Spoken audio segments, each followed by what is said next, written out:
If you've ever felt stuck, alone, wondering what you could do to change your situation, you are going to love today's episode because we're going to introduce you to the phenomenal Lisa Binggeli. And she went from doing medical billing and selling tortillas from home to selling over $200 million in real estate and now helping brokerages fix what's wrong and so much more. Welcome to the What Could Go Right podcast. I'm Emily Orton. And I am Eric Orton. And here we talk about personal development, growing as a couple, and parenting adult kids. So Lisa, first of all, great to have you with us. Thank you so much. It's so great to be here. All right, I'm going to go ahead and read your bio because it's so good. I don't want to miss a word. Widely considered one of America's top real estate brokers and mentors, Lisa Binggeli is a dynamic force of nature in the real estate industry and beyond. She leads a team of 35 elite agents and has personally sold over $200 million in real estate. Lisa is the visionary creator of Agent Leader and the brokerage firm Fix, the industry's most comprehensive and effective training programs for agents and brokers, which have generated more than $1 billion in sales. That was a B. B as in Binggeli, billion. That's right. Additionally, she is the founder and dynamic host of Equip, the real estate industry's premier live event that brings together the world's most renowned personal and professional development coaches to empower agents and broker owners to excel in today's competitive market. Lisa's expertise extends beyond real estate, as she is also a highly sought-after international certified high-performance coach and life coach, known for helping individuals and businesses across various industries optimize their productivity, profitability, and overall performance. Boom. All right. There's Lisa. Okay, so I'm going to take us back to where we met and kind of like bookend our, the times that we've crossed paths in person. And then we're going to dive into your story. Does that sound all right? That sounds great. Okay. So Lisa, you and I met, we were actually in Sacramento, California. We were at we were part of a coaching program, a mastermind together where there was about 25 of us in the room. Does that sound about right? Yep. And anyway, Lisa was just a powerhouse in that group. And we met there, and then we ended up taking your whole family sailing in the Virgin Islands. That was just 2 years ago, I think, right about now, springtime. So we had that fun time where we got to be with you and Travis and all your kids sailing. And then you were generous enough to invite us to speak at your Equip conference that we just talked about. And I felt really honored as I was reading your bio because it says that it brings together the world's most renowned personal and professional development coaches. And I was like, hey, she's talking about us. We were on the stage and we had such a fun time that whole few days with you in Boise. And so we've got to spend a lot of time together here and there. But the thing that made us want to have you on the podcast was at this conference at Equip, you were telling your story about going from, like Emily said, from being at home, working at home, remote, medical billing. And I couldn't believe it. You're like, and I would make and sell tortillas door to door. And you're like, I'm not even Mexican. Yeah. So do you want to pick up the story from there? I mean, you know the trajectory and which parts are most important better than anybody. Yes. Well, so it's kind of interesting that the tortillas, I used to make little chairs for toddlers. I think that I always had this eye for and this vision, right? I'd see something and I'm like, oh, I could do that. Or I could do that better, one or the other, right? Either, oh, that's doable. Let me do that myself because I can make that more efficient or less expensive. And of course, as a single income family, I was always trying to make something more affordable. And so I was trying to be good at what I was doing, which I was mom, right? And so that was me like, oh, tortillas. We eat a lot of tortillas and we can be, self-sufficient if I can be able to make tortillas. And so I did. I bought this tortilla press. I scoped it out online and I literally would stand in my kitchen and make hundreds of tortillas and I would sell them. I would get pre-orders and I would sell these tortillas. And pre-orders, it's so you funny. said? Pre-orders. Yeah. I didn't go door to door. I just had pre-orders for tortillas and I would make these whole wheat tortillas and they were delicious. And I was proud of myself and I made a little bit of money. I mean, it was pennies on the dollar, right? But I still made some money. I think what's interesting about going back to that is just that dream, that vision, like we see something that we want to do and we have a passion for it and we're excited about it. And then that's a lot of time where it stops for a lot of people. Mm-hmm. Is they have the dream, the vision, the passion, and they get excited about it. And then something usually interrupts that. So whether it's somebody telling you can't, or a little bit of doubt creeps in, or self-doubt creeps in, or you feel like you don't have the resources or something, right? Like there's always going to be a stopper that shows up. And I think that's in real estate as well, which I guess we can get to that story too, but there's always going to be a stopper. And that's where we start to kind of separate the pack a little bit on if we really want to accomplish our dreams. Like, number one, we have to know there's going to be a stopper. And we're not surprised that there's a stopper. It's more like, oh, I'm curious about what the stopper is going to be this time. I'm curious what my challenge might be that's going to come in front of me. And there's definitely, yes, as we kind of talk about my journey, there's always been a lot of those challenges that have come up, in front of me. And I've had the willingness and the desire to try to figure out how do I then navigate those. And I think that's the key. Yeah, I think what you're describing, what Emily and I would refer to as you embarked on a hero's journey, where you had a vision for something that was possible. It was outside of what you were doing at the time, and you knew, or I think have since learned that there will always inevitably be obstacles on that journey. It's just unavoidable. And so, what you're calling stoppers, I might refer to as obstacles. Yes. But the Better point word. Is, in a hero's journey, they are inevitable, and in fact, they're required to become a hero. Yeah, and when Joseph Campbell talks about the hero's journey and his archetypes, the hero always has to cross a threshold, and I think the threshold is that barrier that makes up our comfort zone, which initially it's just a fence of fear, right? And you're saying, what is that going to look like today? As you're talking, I'm imagining our hero like sitting on a couch, pondering, thinking about, what they want to do, having a great idea, standing up, going to the front door, opening it, and there's like a blazing fire, and they're like, okay, never mind, shut the door and go back and sit down. Yes. Or just quit. Are you going to just like jump through that fire as fast as possible because we think it's miles deep and it's like an inch deep? And okay, I love it. So that part is where most of us get stuck, that everybody has some kind of genius, but then when we go to act on our genius, we feel resistance. And if we don't expect it, or we think we're not strong enough to overcome it, then we just sit back down. Yeah. Well, and I think what's so interesting is even in something as simple, I mean, this is like literally talking about making tortillas and, selling a few $100s a month worth of tortillas. I mean, that's literally what it was. But even that simple act, that small of a business venture, if you will, right? There still was the thoughts, those automatic thoughts that still come to your head, which is, well, what if people don't think they're good enough? What if they're too expensive? What if they can just go buy them from the store? What if? Like, there's always still going to be those challenges that we think of ourselves of why it might not work. And so I think even in the simplest of forms and simplest of ideas and not even big businesses, we still have to, I think, give honor to that process, that's completely normal and natural to have those thoughts that are going to come in.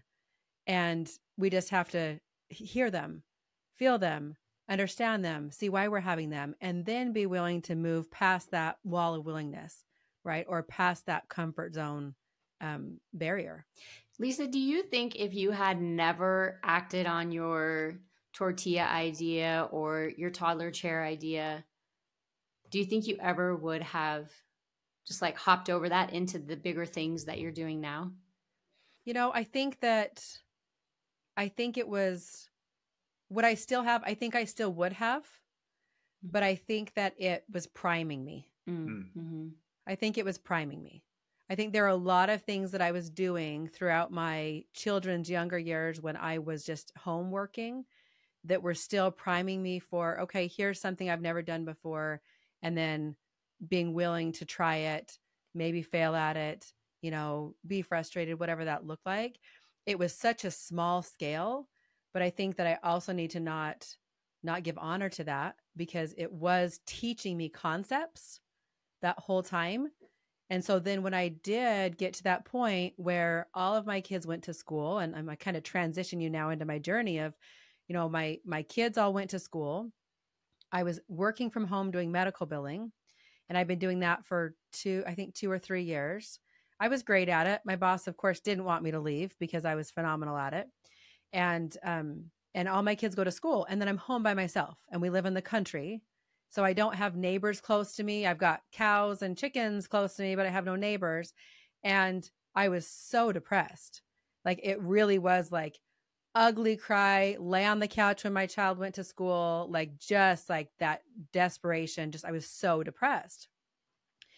And at that point, when I was so depressed, I had a conversation with myself. I'm like, okay, I'm depressed. I'm sad. This isn't fun anymore, right? What was working for me is not working for me now. So what do I want to do different? And I literally posed that question to myself. What do I want to do differently? And if I could do anything, what would that be? And I gave myself that space to just dream and believe and open up to like, anything's possible. What does that even look like? Right. And as I did that, I went through, okay, all the things that an adult might do, because now I'm like a full-fledged adult with my kids not at home. And what does that look like? Long before that. I know I was an adult, but I didn't feel like I had the, like now I'm like really an adult. Right? I have now the reins. Yeah. I have the reins. Yeah. Like I'm not just home cooking and cleaning and taking care of the kids. Like now it's like, oh, wait, I'm going to join life. I'm going to join, the workforce. Like what do I want to do? Right. And when I gave myself that space, which I don't think we give ourselves often enough, I gave myself that space, and it was like, do I want to be a doctor? Do I want to be a lawyer? Do I want to go to school just for fun? Do I want to do marketing? Like, what do I love? What am I interested in? And that conversation was exactly how it sounded in my head to myself. What do I want? Right. And then I was like, I really like real estate. And I've always loved real estate. And the funny thing is, when I was 18 years old, someone tried to recruit me into selling real estate. My best friend's parents, they were both agents. I knew not much about it, but they kept trying to recruit me. And I was like, no, I'm a mom. Like that's not going to work with my lifestyle right now because I'm a mom. But somehow I guess that was in the back of my head. And then I think all these other experiences that I had up to the point of when all my kids went to school, and I had that ability to be able to do real estate and have it work with our lifestyle and with my kids' schedules. Then it was like, I came back to it, which was so interesting to me because I hadn't been dreaming of it. I hadn't been looking at it. Like it's not like I was obsessed about it at all. It hadn't even crossed my mind. But when I gave myself the space to think of what would that be, then it came to my mind. It's like, okay, apparently it's time, right? And so that was my like leap into real estate. The funny thing was, when we talk about those like obstacles that come up, when I called to tell my then boss that I'm going to be moving into real estate and she's going to have to find someone to replace me, she literally said, "You don't want to do that. It's hard." She did.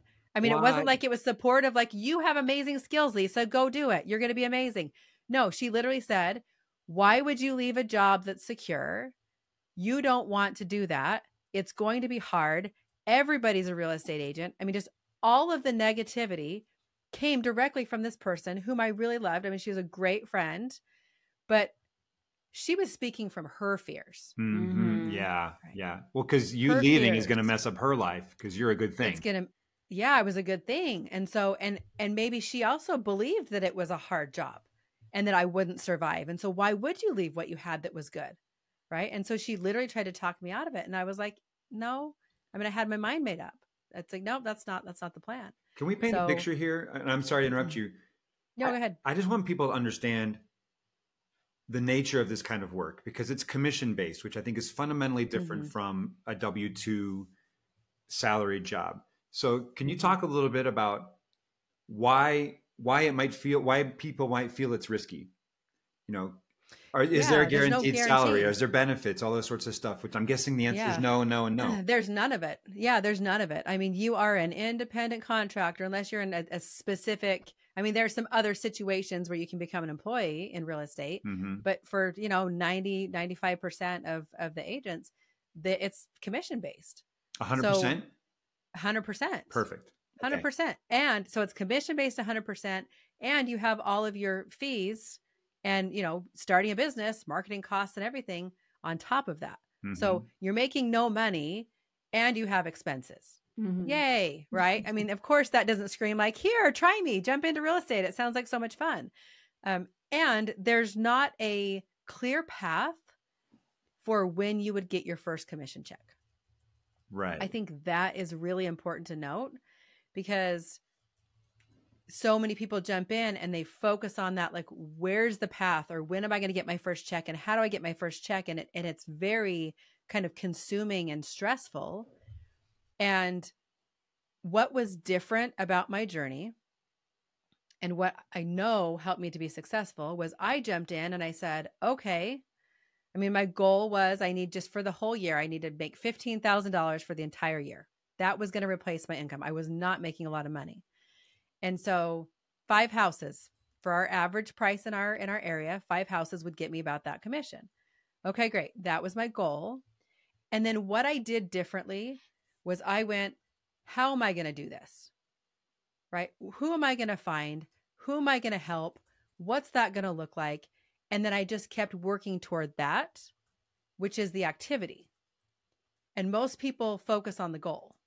It's great. We need the money, right? I'm going to sell this many houses. I hear that very often, but they're not telling me, what are all the things that you're doing or could do to find the people to help them, to then close on houses, to then make the income, right? To reach the goal. And so I spent a lot of time focusing on the activity. And as I did that, my mom was helping to pay our groceries because I just up and quit my job. So she was helping to buy us groceries. I mean, it was tight, so tight. And it took me 4 months to get a paycheck. So it took a little while. It wasn't a fast thing. And that's just one paycheck. That's not the full year. That was just one paycheck. That's just one household. I think it was like $3,300. I thought that I'd freaking hit the lottery when I got my first paycheck. I took a picture, with me and my check, because it was huge, because that was a lot of money. It was a lot of money to me at the time. Blew it up to be like a 5-foot long check. I know, it should have been. You see me in my car. I still have the picture in my kind of what I call my dumpy minivan, but my minivan at Costco with my check. I might take a picture of me with my check, and then we went and bought a Traeger grill. That was like our fun thing that we went and bought. Yes, was a Traeger grill. Celebrate. Yes, but yeah, I mean, so that was anyway. Can you tell me about that 4 months? What did I do? That's an important 4 months. Like in that season where you're like, I've had the idea, I've crossed the Rubicon. There's no going back. I guess you could be like, I actually want to come back. But you were like, no, I've made up my mind. This is what I'm going to do. And now you're in, say, month 2.5 or month 3. What's going on in your head that keeps you going? Yeah. So I actually wasn't discouraged, believe it or not. There was no discouragement that whole time. I just kept focusing on what I needed to learn and do to be a great agent. That was my focus. So what I would do is I would wake up, and every day I would go study the market. I would look to see what's on the market, what's new on the market, how long things had been on the market. I mean, I can get into all the statistics of that, but I would study the market, and what I was doing, which I didn't know that I was doing, was I was becoming a market expert. And as I did that and I studied, then I would pair going out to meet people with being a market expert. So I was like, okay, I don't know people. So I started volunteering at the middle school, and I started creating an event at the middle school that was a fundraiser where I had to then talk to all these other parents, and I had to get all these volunteers to come help with this. And so then I started creating more relationships with people. And then they knew what I was doing for a job, it would come up in conversation. I had this $25 magnet from Vistaprint on my car. So now everybody knew what I did. And now every conversation I had, because I was educated, I could have a great value offering conversation with anyone that I talked to. So that's what I spent my time doing. And for me, I didn't have a deadline of when it was going to work. I just removed the deadlines, because most of the time when we have deadlines, all it does is put us into kind of fear or freezes us because we're not meeting them, or we need to move faster. Mm-hmm. And so I had removed the deadline from myself. I didn't even think about it actually. And I just kept doing the actions, right? Just those activities. The most amazing thing, and this is something I worked on for a few months. It didn't pay off for probably 6 months, but while I was waiting for my license to come through, of course, my fingerprints were lost or something. It was taking a long time for my license to be active, right? So while I'm waiting for my license to actually come through, I was still doing something. Mm-hmm. And in our area, there was a development that was going in. And I was like, okay, who's the builder, right? What are they going to build? How fast are they going to build? Who's the clientele going to be? And I started to identify who it should be. Because I'd been spending all this time doing market research. So now I was very well aware of, hey, they're going to build these houses, but who is the buyer going to be? And I could identify the buyer. So I called this developer, and I said, hey, can I come talk to you? Can I take you to lunch? Oh my gosh, me, I've never said that before in my whole life, right? I was not a professional. Can I take you to lunch? Like whatever. So I had this conversation. I did an appointment with him. I went and talked to him in his office and asked him a lot of questions about what they were creating and what that looked like to them. And he kept saying, but we're marketing them ourselves. We don't need a realtor. And I was like, but you do. And let me tell you why you do. And so then I was giving him valuable information about why I would be an asset to him.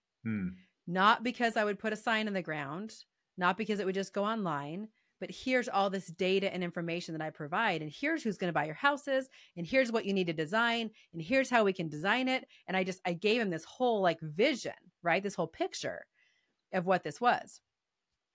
And it took 2 months of courting this builder. And finally he calls me back and he says, okay, like the job is yours. And I said, it is. He says, yes, we've decided that we do need to hire an agent and you're the one we want to hire.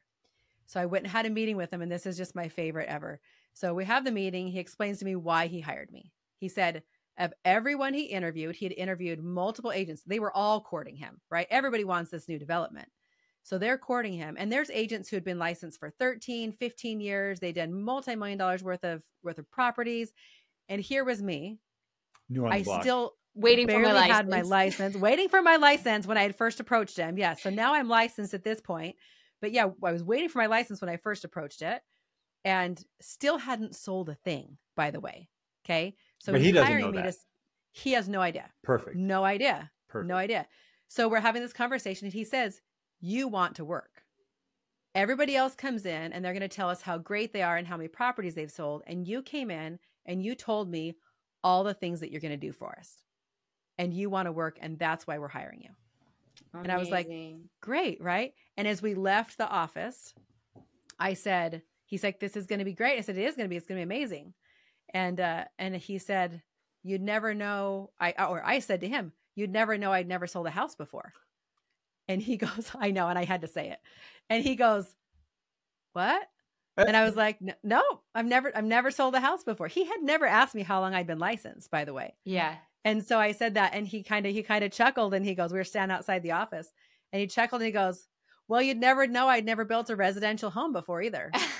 And I said, no way. Yep. He was a commercial builder. He'd been in commercial for 30 plus years. So this was his segue into residential. So he didn't know he didn't know, and you were helping him. You were both going in it as a first. We totally were. And it was just the perfect opportunity, but I created the opportunity as well. Yeah. Right. I left my house. I did the research. Like I did that, and I created that opportunity and had that conversation and shared that vision. So I think that is what's important is that we have an idea, right? But we have to get out and we have to take that action, and we have to figure out how and put ourselves out there and be willing no matter what to either face the rejection. If somebody says no, that's great. Okay. Right. Or willing to feel bad or willing to win, right? Just that wall of willingness. If we can't push through that, then we don't do anything. We stay stuck where we're at. Okay. So I have a personal question for you, and I'd like to backtrack a little bit to before the first 4 months. Cause that's just impeccable that you land this position to sell a whole development. It sounds like Yeah. Yeah. for a first-time residential builder, and yet there were 4 months of no paycheck and all kinds of, I'm going to just call austerity measures.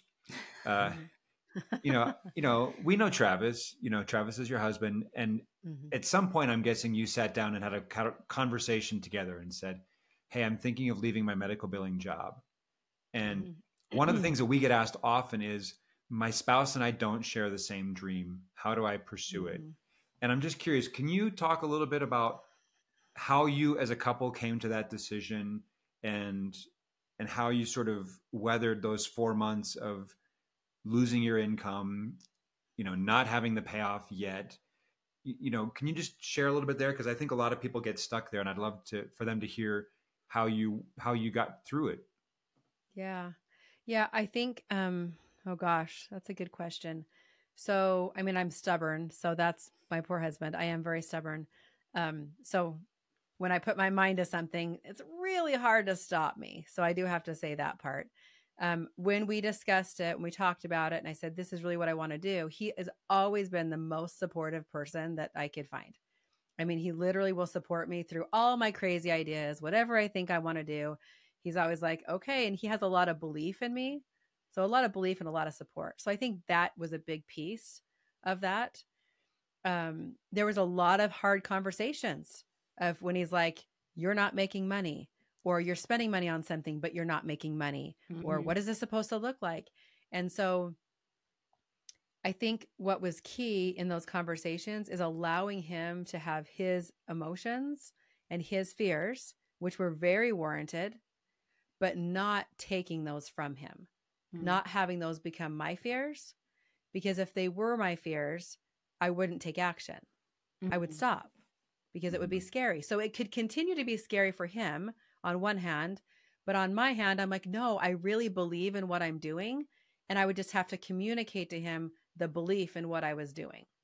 And then that would kind of reinvigorate, I think, anyway, have to ask him, but make him feel like a little bit better. We'll call it maybe the art of persuasion a little bit. But, he would feel a little bit more comfortable with what I was doing. And so I can go again, right? Keep going. And then we'd have to revisit it, because even through that whole first year, even when I would have an idea or a marketing idea and I was going to spend money on something, it still would be a point of conversation where it's like, oh, you're going to spend money on that? And do you really need to? And why do you need to?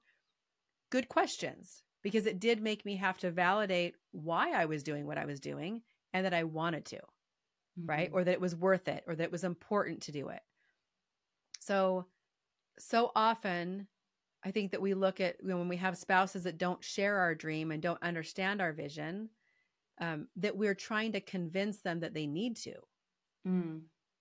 And I got rid of the word convincing, or like needing to reconcile or need them to agree with me. I think agree, I guess, is the better word for that. I didn't always have to have him agree with me. I could allow him to feel a certain way, and I could allow myself to feel a completely different way, and that was completely okay.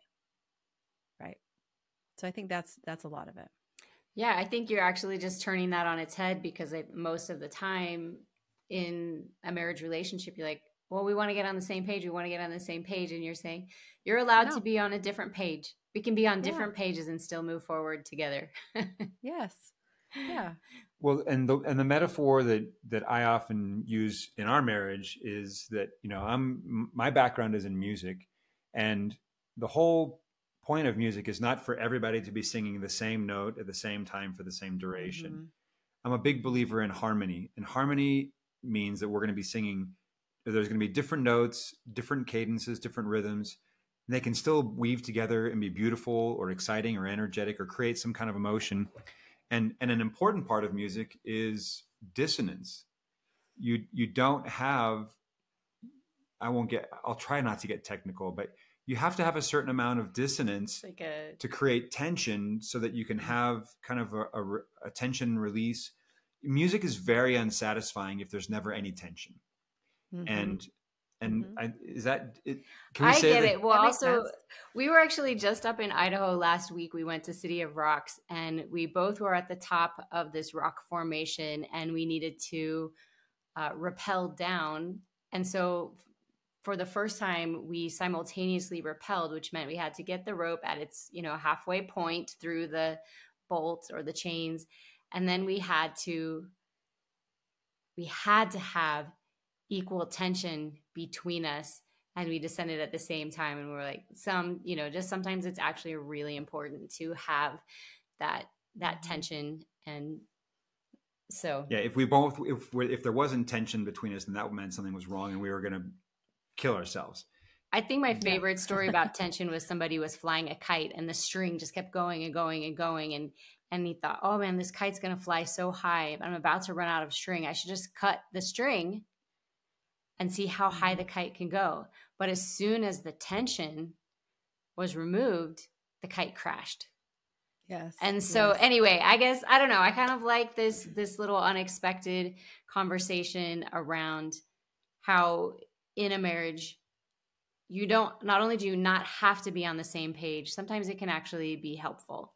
And you have that one person like saying, your husband is saying like, well, why do you? And you have to validate instead of just like, I'm just running off of these wild ideas. You're like, yeah, no, it's actually a really good idea. I've thought it through and I believe in it and I'm going to execute.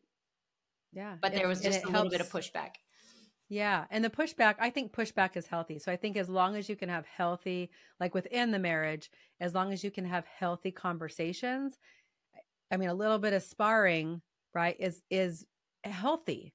It's a good thing. It's just if we are doing it in an unhealthy way, I think is where we start to have problems. So if you have, I mean, that's a whole other conversation.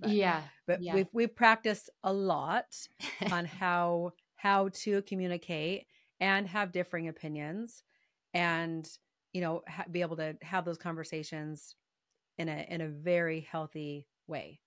So I think that's a huge piece of it.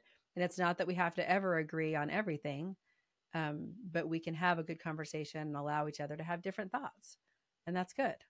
Yeah, I love it. Thanks for the question. I was going to say, thanks for letting us go back and just dive down a little bit there. So back to our story, you've just landed this plum opportunity. You're going to sell this whole development.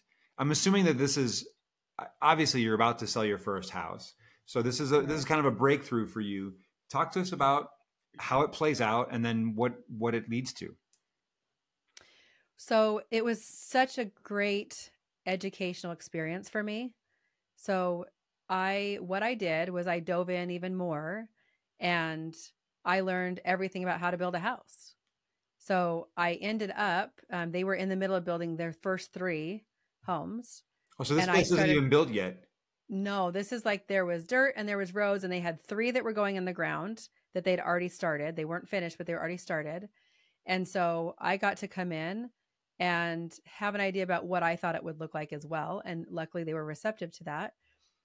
What I did was I followed the builder around, bless his heart, forever, and all of the contractors. So I would be on site. Of course, the mother and me, I used to cook them lunch. So I still hadn't like weaned that one out of me.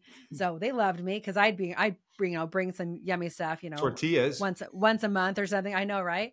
And and so I would come. I knew the framers, I knew the HVAC guys, I knew the electricians, I knew the roofer, like everybody. And I would come and I would learn everything about what they were doing. And the more I showed up and the more I understood the process, I also began to design the homes.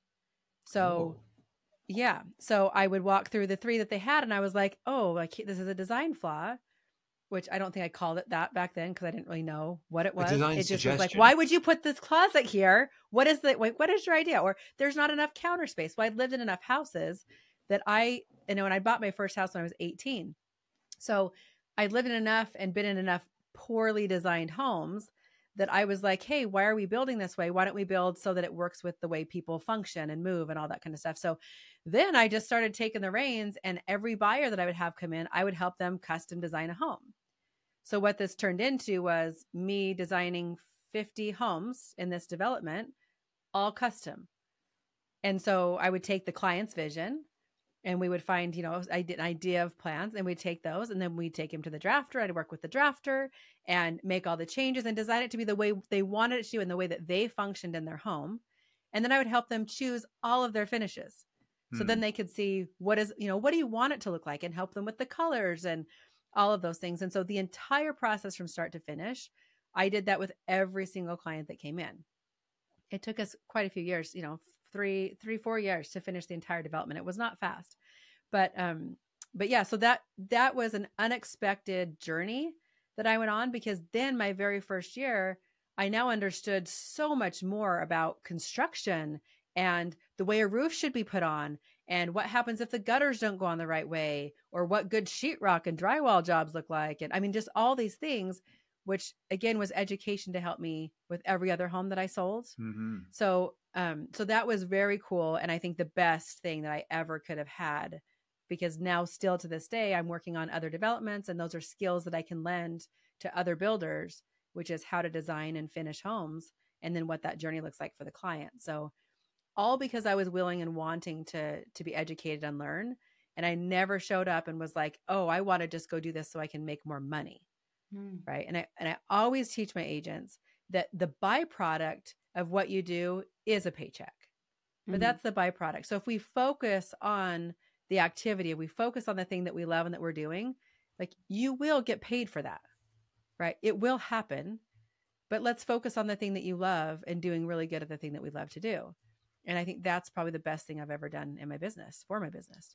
I love that you're saying, here's my typical perception of a real estate agent, which is they find a house, usually an existing home, and they help, let's cut the grass. They do, a few improvements. We're going to, stage it. And there's sort of a superficiality to it. And not that there's anything wrong with doing those steps, but I love that no part of the process was off limits to you. You're saying, there's no part of this that I don't want to understand. I want to understand it from the dirt to the foundation, to the baseboards, to the framing, to the rooftop, to the shingles, and everything in between, to the what kind of countertops and wallpaper or paint. And that you weren't saying, oh, that's not part of my job. It's not my job. Yeah. Because I think that phrase, that's not my job, or that's not part of my job, is such a limiting phrase that can keep us so quarantined in away from opportunities. And I think this builder who said, you want to work, I think you also wanted to learn. Oh, I wanted to learn so bad. Yes. I was out planting plants to help them when we did our grand opening, and I'm like, oh, like, get me the shovel and the dirt, and this is how they should go, because we didn't have a landscaper. I mean, all the things, but I was very willing to learn. I was very inquisitive. I mean, just like a child, honestly. Like, they let me out of my house, and then all of a sudden I wanted to know everything about life. So important, though. I just started a book yesterday. It's the biography of Leonardo da Vinci, and it talks about how he's just one of the most curious people in history, and how there were no boundaries for him. There was no difference between engineering and art and anatomy. And I learned that he was, like, part of his job initially was he would plan theatrical events. Like, his job was to put together street fairs and stuff like that. And I was like, that's not how I think about, Leonardo da Vinci. But nothing was out of bounds for him. And I loved kind of the comprehensiveness about how you went after it, that you just said, there's no detail that I'm not interested in. There's no aspect of it that I don't want to understand. And what you're saying is that when you become that smart, that expert, you are able to offer incredible value to people that you then ultimately get paid for. But anyway, it reminds me of a phrase that we have all our kids memorize, which is from a book about Catherine the Great. And it says, gradually guided by her curiosity, she was acquiring a superior education. And we just talked to them about following their curiosity, like being curious and then following what you're most curious about. And I know we just used it when our daughter had to decide between two job offers, and one meant a move, and she was stressing about it. And I just said, like, well, which one are you most curious about? What sounds fun? What do you want to know more about? And it doesn't have to be so heavy. It doesn't have to be like a 10-year plan. It's just, what are you curious about? And off she went. So yeah, I love that. I always tell my agents, I'm like, what lights your heart on fire? When they come to me and they're like, how do I find business? I'm like, well, what lights your heart on fire? And they're like, nobody ever asked me that. And I'm like, yeah, because you just want me to tell you, here's the 10 ways you can try to go find business. But if it doesn't light your heart on fire, you're never going to do it. Mm-hmm. Right. And so I think that is also key to everything that I've built and that I'm still doing and reaching for. And there's so many things that I'm working on, in the future and, international expansion and all sorts of amazing things. And if it didn't light my heart on fire, I wouldn't be going for it. I wouldn't be doing it. And that's a very, very big key component to anything that we do to create happiness and joy while we're doing it. Right. I guess that's that. I never work a day in my life when I love what I do. That's that. Right. But it has to light your heart on fire. Like it has to, you have to get up in the morning and really be excited about it, even on the hard days when it's not fun or when, things are rough. And it's important to note that, my goal of selling 5 homes in that first year turned into, and $15,000 turned into $132,000 in my first year. Amazing. So you almost 10x'd your goal. Yes. Yeah, I guess I never looked at it that way, but yeah, I did almost 10x my goal. So that was year 1. That was year 1. So let's go from there because how many years ago was that? 9.5. Okay, so sorry. Okay, yeah, let's go from there. We always like to spend the most time in the beginning because that's where like the hard lessons are learned. The momentum is just starting. There's so much uncertainty and you have a real gift for believing in yourself. But that's a place where a lot of people are building that belief, starting to trust themselves because of the actions that they're taking. They're like, well, I said I would do it and I did it. And now I believe myself. And then you kind of blew your own expectations out of the water. So take us from there. And then, we'd love to hear like how that grew into what your heart is on fire about now. Yeah. Well, I think that my second year, so that was my first year. And then my second year, I'd made $250,000 my second year. Amazing. And what's interesting to note, even in that second year, was I still didn't yet believe that I had a good thing going. Like I didn't yet believe that at any point it just might not work. If that makes sense. It could explode at any moment. Yeah, it could stop. I just like, you know what? I didn't know that I actually had a process at that point. Like I was building this whole process, but I didn't know what I was building. I just knew it was working. And I still hadn't proved to myself that it would continue to work. And I also didn't have the education to look at the fact that I was building a process. Honestly, I mean, I was just doing. I was just taking action. I just kept going. I was just an action lady. Yeah. So I was just in all the action. I wasn't stopping to assess, to be like, why is it working? Well, by the end of year 2, I was like, okay, why is this working? Because it worked, twice as well as it did the first time. Okay. So by the third year, it worked even better. And I think it was like $378,000 the third year. And I remember the third year, I finally went, okay, this is a thing now. Like I still had to prove to myself, right? Isn't that funny? Like I can make that much money. Yeah, it takes us so long to believe in ourselves. Where anybody else, if they were doing that, you'd be like, "Yeah, you're killing it. You're knocking it out of the park." Yeah. And I still was like, I just don't know. It could be a fluke. I literally said that to my husband, like it could be a fluke. Don't quit your job, right? It could be a fluke, and yet it worked again and again. And so after that first 2 years, I started recruiting people into the brokerage because I could do it and I could make money. And I found out how freeing that was, how much I could help my family, how much I could help other people, the way I could give back. And if I could do it, anybody could do it.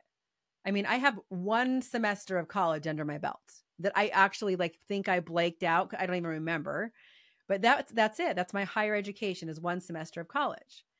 And so I didn't take all the business classes and the marketing class, none of that, right? I knew how to teach my children how to read and make really great tortillas. And I was very efficient at grocery shopping and budgeting. I mean, the things that I was in charge of, I was very good at. So after that first couple of years, I started running into some people. And I remember my first one, she's a single mom. And she was talking about how she wanted to go to nursing school, but she couldn't be home with her kids. And so it was a really big conflict. And I was like, you have the skills. I can teach you. Come sell real estate. And she's like, I don't know. And I'm like, let me tell you, if I can do it, you can do it. And here's why you have the skills. And I could identify those in her. And I do think that's a gift, but I could identify those skills inside her. And so she did. She came into real estate. I think she made $100,000 her first year. And it was like, oh, wait, you just supported your family way more than you would have the other way. And you were able to be present for them. And that was a huge blessing. And then I talked my sister into quitting her job. And I'm like, okay, you're making $30,000 a year. Why don't you make more and be home and present for your kids? She's also a single mom. And she's like, I don't know. And I'm like, you can do it. I believe in you. I think that's important to note, that sometimes we don't always have that belief in ourselves. But when we have someone else that says, I believe in you and I can see that in you, sometimes we do need that, right? We don't always have to have that validation, but it is helpful to have somebody else see something we can't and identify that and give us some encouragement. And I think I started to fall in love with that. The fact that I could find these people and say, like with my sister, right? She quit her job. She made $100,000 her first year. She made $200,000 the second year. Like, she's phenomenal. She's still in the business. It's been 6 years now. And I just kept doing that over and over, finding people that had that talent. And then they started coming to me and they're like, oh, like, you're doing really well. Can you teach me what to do? So naturally, by the time I was 4 years into, I say naturally, like it's totally a natural thing, but naturally 4 years into my real estate business, I'm like, I need to teach other people what to do. Like, I need to figure out, how do I reach more people? Because this works and my process works. So how do I package that? And how do I get that to more people? And so that's when I actually got a coach and experienced what that looked like to have a coach. And then was like, I need to become a coach and I need to learn how to create curriculum. And I need to all these other things. And so that's what I did. I had got connected with Brendan Burchard, who's a high performance coach. And I became certified in his coaching program. And he has programs that teach you how to create curriculum. I was like, great. So I literally created all my own curriculum and I learned how to teach. And I found 12 random people on the internet, on Facebook, and said, you look like you're struggling, but you're asking the right questions. You're just not getting the right answers. I'd love to help you for free. Do you want to come test out this program I'm creating? And I got 12 people to say yes. And so that's how it was born. I literally, every week, I didn't know what I was teaching. I would make it up that week, like just, for what the sequence should be. My brain can't think way too far ahead. Mm-hmm. So I literally, every week, I would create the curriculum for the next week's training. And then I would train and I would get the feedback and then I would adjust my curriculum and then I would go again the next week. And my 12 module Kickstart Business Growth course was born at that point. And yeah, I kept going. There's so much joy and satisfaction, I think, in helping other people succeed. It's, once you've learned something, there's only so much satisfaction in just sort of rinse and repeat and doing, like, great. It's great if you go, 135, 250, 370, and that, if that number keeps climbing and at a certain point, and I'm not going to knock that because I think, hey, keep your own business growing, but then to help people say, I see something in you, or there's an opportunity that you may not have recognized, and I'm going to help you, bring it into being in your own life, and just seeing that kind of spark in other people. I think there's a next level satisfaction. Oh, it's so huge. Yeah. Well, and you talk about it in relation to the money. I mean, that's actually one of the catalysts for change for me in making that shift to helping other people versus just focusing on making the money or doing my own job, was because there was one day I remember I opened up my planner because I have a plan. I created a planner. I opened up my planner and I had like $40,000 of paychecks sitting in my planner, and they'd been sitting there for a month. And you forgot to deposit them? And I forgot to deposit them. And I looked at that and I was like, number one, I used to count pennies and put groceries back on the shelf. Mm-hmm. Right. So I know what it's like to not have, but how unfulfilling the money became. Like, it was great. We accomplished so much and we could give back and I can help people. It's great. But as I made, $400,000, $500,000, $700,000, it was all the same. It was all just more money. And I stopped even paying attention to it, even depositing it. Right. It was enough. I had enough. We'd met our needs. we were in a great position. I mean, I'm not saying you stop because, it's great. Growth is great. But the unfulfilling part is what was really important to me. What I was doing and what I was making was not fulfilling me anymore.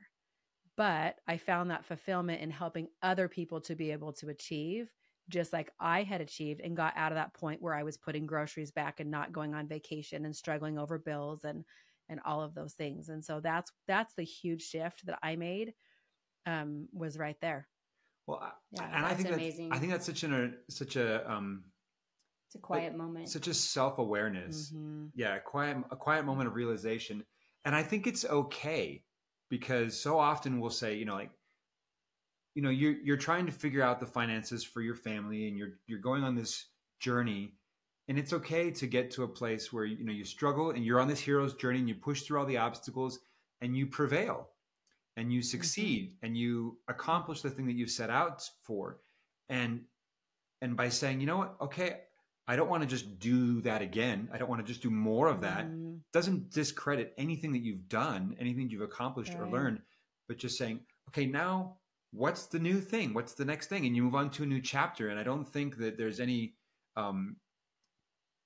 there's no, what's the word I'm looking for? There's no drawback, or there's nothing to be ashamed of in that journey. To just say, it's not like you were misguided to go on that journey. Yeah. And it's not, and I could have kept on the same journey that I was on. I mean, I could have just kept selling homes. I was still helping so many people, mm-hmm. so many clients, and doing so many wonderful things. And even with those funds, being able to bless the lives of others. And sometimes I'd have to, I wouldn't have to, I would pay somebody's mortgage, or I would do all sorts of different things. It allowed us to thrive and give back, mm-hmm. which would be it would be enough. That literally is enough, right? I think that as I've gone through the next, I would say just even the last 2 years of my journey, and even just this year, it's starting to really come to a bigger realization for me about what my bigger journey is, right? So it's not just the next, it's just it's the bigger picture of what it was that I was guided to do. Mm-hmm. It's growing. It's becoming, now I go international, right? But now I'm oh my gosh, I can give back internationally. And now we can expand. And there's so many things out there to do and learn, and so many more people to help. It's phenomenal. And the people that I can become connected with now, and the experiences that I have that I can have with them and they have, it's just life-changing. I think that a big part of that is inside my journey, as I became a coach, and I had my curriculum, and I thought okay, here's the package, right? And that was my stopping point. That was the thing, right? And then it grows more, and it expands more. And it's well, now we got to do an event. We talk about Equip, mm-hmm. and it's well, now there's all these people that I have online together, and we love each other, and we need to be in a room together, because personal development for me was the contributing factor for my personal growth and for my confidence and knowledge and expansion into these harder things that I'm choosing to do. And so I wanted to bring that piece to my people as well. So 2 years ago, I had my first conference, and, it just continues layers, just all these layers. And so instead of being afraid of my layers now, I'm man, I'm so curious. What's my next layer? What's the next thing that I'm going to do? Right. So, and then we can get into a couple of the other fun layers, like the mayor layer, and there's some other layers in there, but the mayor layer, mayor layer. No, right? I love that. When I got on the internet and I was like, Eric, did you see Lisa's running for mayor? Oh, Lisa is the mayor now. Oh, right. And now she's in office and she's cleaning house. Yeah. Yes. So, in office and cleaning house. Yeah. Okay. So I'm curious, we don't have to wrap up right away, but I know we're kind of coming into the final mm-hmm. bit of our time together. I'm just curious, you're talking about why personal development has been such an important part of your growth financially, mm-hmm. as a teacher, as an instructor, in a lot of different ways. I'm curious, some of your favorite nuggets that have helped you. And then I am interested to hear about, what are you most excited about now? Your heart's on fire. Yeah. What's exciting you and lighting you up right now? And what are you looking forward to? Mm-hmm. So that's a lot, but just take it however you want. Yeah. Yeah. That's a lot. Okay. So, oh my gosh, what was the first question? I just got on the Like the excitement part. personal, yeah, it's the personal Personal development. development, like how that has helped you, or like special Yeah. nuggets that have really like helped you move Okay. forward. So, I think that the personal development piece has expanded my thinking more than anything. Like it's allowed me to grow and know that there's other ideas and options and ways to look at things. I did used to be very like singularly focused, and sometimes I can get myself doing that too. But I used to be like too hyper focused. Like there was one way to do something. I think I had a big belief in that for a long time. There was one way. And I hear that in people a lot of times too. Like my child needs to do this one thing. They need to go to this school because this is the best thing for them, right? We get so singularly focused, and it really helped me to expand. There's so many options. There's so much. And so that learning journey, personal development of not just reading books, but going to personal development conferences for myself and having a coach for myself and being able to expand what the possibilities are. When we can expand the possibilities, they become less scary, right? Like, oh, wait a minute, other people have done this. Like we can do this. Yeah. Can I go jump ahead. in here? Because I think this is my personal little soapbox. You said you went to one semester of college, Yes. but you never stopped learning. True. You never Yes. stopped learning. And I think that's an example of so many parents feel like there's one way to get an education. Mm-hmm. And it's high school to college to maybe a master's degree. Like that's the only way to get an education. And some people hate me for this, but in our family, we just say college is optional. Now, it just so Yes. happens that all three of our oldest kids are in college, Or did college, or have or have graduated. But I just think that's an example of saying there's lots of ways to get educated. There's lots of Yes. ways to provide for your family. There's lots of and getting a job is one way to provide for your family. What about building a business? What about teaching something that you created? You don't even have to be teaching something that like somebody else has. You could have been teaching people how to make their own tortilla businesses. Yeah, you can do Right? anything you Anyway, want. so Yeah, no, I fully agree. I'm on the college's optional camp. All three of my kids also have gone to college, and my last one's going to college. But yeah, I mean, there's so many ways to learn, and that's one type of education that you can get, or one source. But I do think that there's so many other ways. And what is it that we're interested in? What do you love? And so again, like what lights your heart on fire? What am I most excited about right now?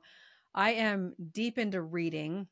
So not the fastest reader in the world, but I am deep into reading and just consuming more information to help me to learn how to expand brokerages, how to run a company in a better way. Because there's a piece of it that I'm very good at. And then there's pieces I'm not as good at that I don't know as much about. And so as I've launched and started implementing my brokerage firm fix program, which is identifying the deficiencies that we have in our brokerages that aren't allowing them to thrive and creating structure, I want to become a master at creating that structure. Like I'm good at it, but I want to be a master at it. Right. I mean, I'd even say like I'm great at it maybe, but I want to be a master at it. I want to be like obsessed and a master at it so that really I can, again, just like selling houses, right? I can sell them fast. I can sell them good. I have a great process. And so that's the thing right now that's lighting my heart on fire is that. And we're doing some really amazing things, expanding into, I just was coaching an agent this week in St. Lucia. I'm like, who got her license last year and doesn't know how to sell property. Well, it's a completely different market outside of the United States. It is expanding my mind like so quickly that some days I'm like, oh my gosh, my brain hurts, right? Because you were teaching in the Bahamas recently, right? So I was teaching the Bahamas, and that's where that started first, was like completely different, rules and things that they have going on over there and different angles that we have to hit to be successful. And so I just continue to like challenge myself, and it's amazing. It's so amazing. And the sky is the limit. And I just know that there's so much that we're going to be able to do in taking actually that brokerage in the Bahamas, and we're going to expand to other islands. And, it's going to become a bigger company. And I think there's just so many neat things that we're working on I just absolutely love it. So yeah, I, so good. I think that's so cool. First of all, just since we spend time on those islands, I've been to St. Lucia and Bahamas in the Yeah. past 6 months, and We know how beneficial it can be for those people and those communities to get the economy, Yeah. moving that way, get the real estate market moving, and all of that is going to be such a huge help in those places. And how Yeah. fun to be able to figure it out. Yeah. It's a big puzzle. Yeah. It's a big uh, puzzle. so real quick, just tell us, how did the idea, oh, I'm going to run for mayor, pop into your head? Yeah. So it kind of popped into my head about 4 years ago, but it wasn't time with where I was at in my business and everything. It just wasn't, I'm like, it wasn't time. I didn't feel like it was time. And then literally a week before the deadline of having to declare if you're going to run, um, I was at the fair and talking to some people in the community from the fair. And they're like, we need it. We need somebody to run for mayor. We need this. And I went home and I was like, told my husband, I think I'm going to run for mayor. What do you think? Think it's a good idea? Not a good idea? Would you support me in that? And he goes, I think it's a great idea. And I was like, okay. And so I just nonchalantly, started telling people like, yeah, I'm going to run for mayor. And they're like, what? Some excitement. I have a lot of clientele in our city in the area. And so, a little bit known for that. Mm-hmm. But I always say like, you can make me mad for so long and then I'm going to do something about it. And that's really what had happened with our city. It was a bit of a disaster and the processes were a mess. And it was frustrating on my end and my client's end when we were trying to get developments done or just even the simplest of things done. Permits, things like that. And they weren't getting treated very well and the communication was terrible. And like I saw it from the consumer's end, right? Or what I always call the client, but I saw it from like the client's end or the yeah. So anyway, so it was frustrating enough for long enough that I was like, it's time that I just get in and change it because I don't want to just complain about it. And I think so many people are willing to just complain and I'm not willing to just complain about it. I'm going to do something about it. Right. And so what was so interesting though. So here's how you don't know how things tie together sometimes. So that was August, ran for mayor. I got elected and there was a whole bunch of drama and the old mayor shot his kid and go ahead and Google that one. Right. It was a little bit crazy. So 4 days before the election, the old mayor who also was running ended up shooting his child. The child didn't die. Like but accidental, like an accident or no, like he attempted homicide? He purposely shot him. He didn't try to kill him. If he was going to kill him, he would have shot him in the chest. He shot him in the arm because he was mad at him. Pretty close to the chest. I know. I'm like, that's probably not a good thing to put in your police report, but okay, whatever you want to say. So he shoots his kid, and I was like, I was preparing myself just for the election and if any drama that was going on, and then that happens.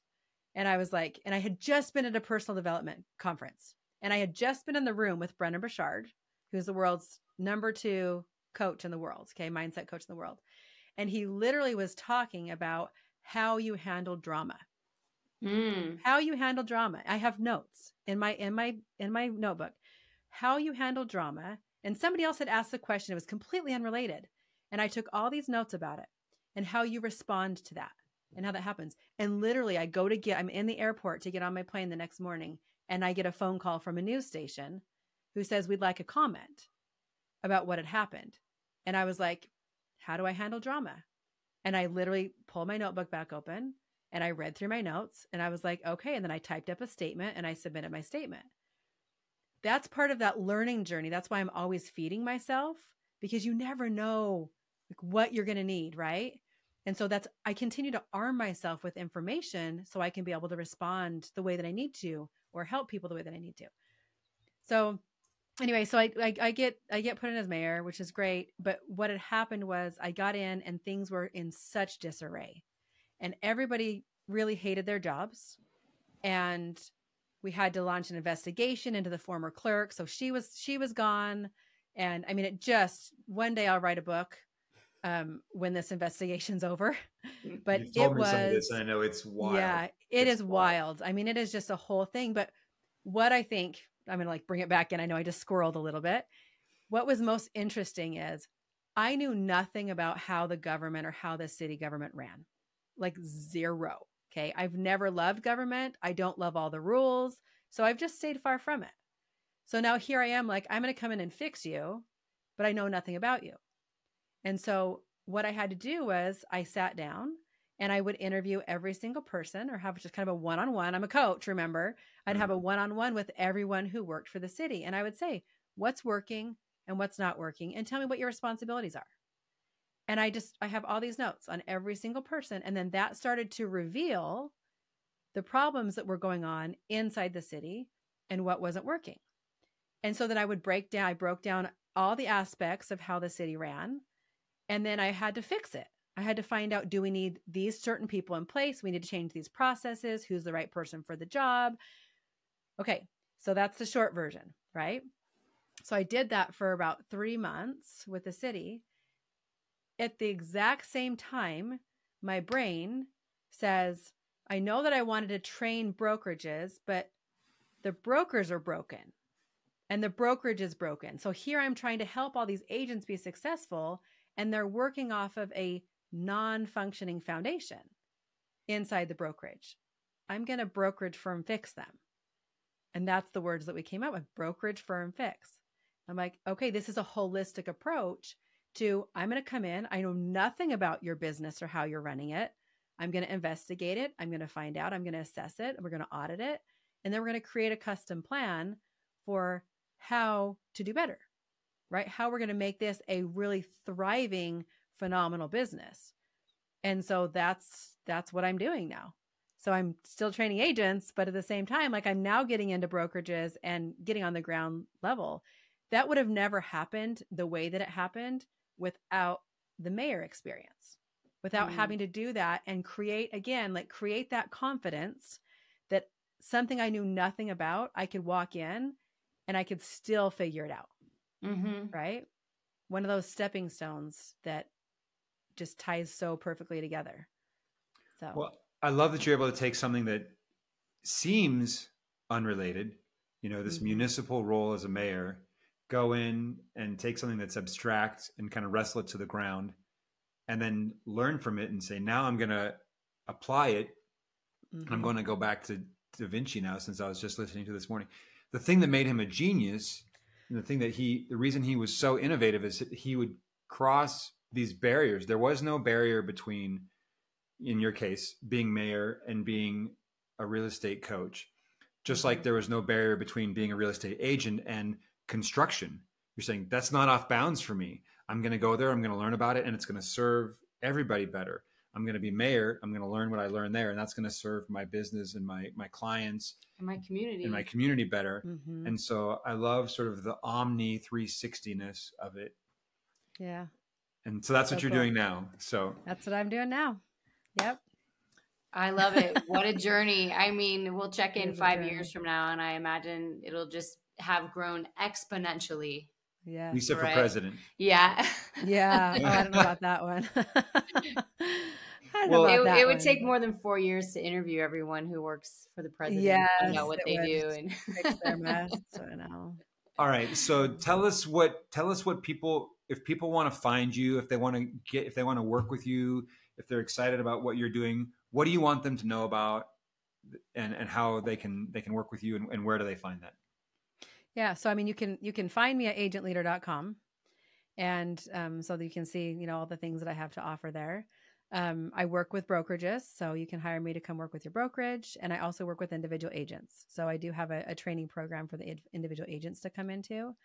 And then I do take some one-on-one clients if it's necessary. One of the things I do work a lot on is I'm a certified life coach. So we do a lot of mindset coaching.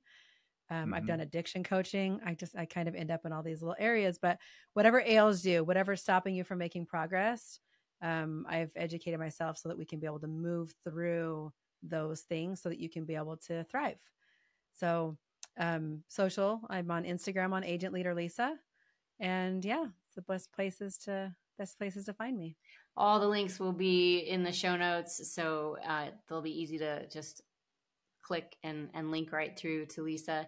And we always like to ask, so if you were to meet someone who's on their journey and there's not really a map forward, and you've been in this situation many times, what would you say to them? I'd say create the map. I'd say there's never a map. And even if we think there's a map, it's not going to be what it actually is anyway. Right. So I'd say give yourself the space to open up your mind to more possibilities. And I know you guys talk about the possibilities all the time, right? And what could go right. Like, what else could be true? What else could be possible? And really just take off that cage that we put on ourselves, those bars and the parameters that we have instilled in ourselves over the years, and just remove them and let your mind wander. And when you do that, it's so amazing that your mind will come up with things that you never could have imagined. You just have to give yourself the space to do it. I love it. I'm feeling inspired.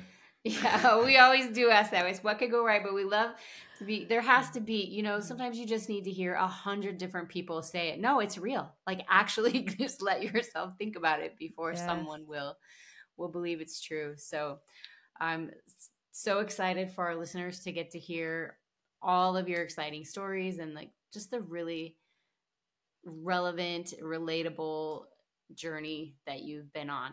Like, everybody knows what it feels like to start from where you were, and now you've set a vision for what it can look like to go where you've gone. So thank you so much for offering that gift today. It's been so fun. Yeah, thanks for being with us, Lisa. Thank you. I appreciate it. I'm glad I could share. What could go right, everyone? Right. Yes, what could go right? All of it. All of it could go right. Hey, it's Eric. If you want to go sailing with us this year, here's how that works. We have a few more trips planned for this year. There's 2 ways that you can come sailing with us. One is you can book by the cabin, and 2, you can just get a group of 6 to 10 people together. Let me know. We'll check our calendars, find a time that works, pick a place that you're excited about that I want to go to, and we'll make it happen. So reach out and let me know if you want to get a group together. If you want to book by the cabin, here's what you do. Go to theawesomefactory.nyc/sailing 2024. And you can get the rundown on what's happening, how it all works. And at the bottom, you can schedule a time to chat with me. I'll answer all your other questions and see if we can find a trip that's a match for you. So if you want to get out on the water, go sailing somewhere fun this year, would love to join you there. Thanks so much.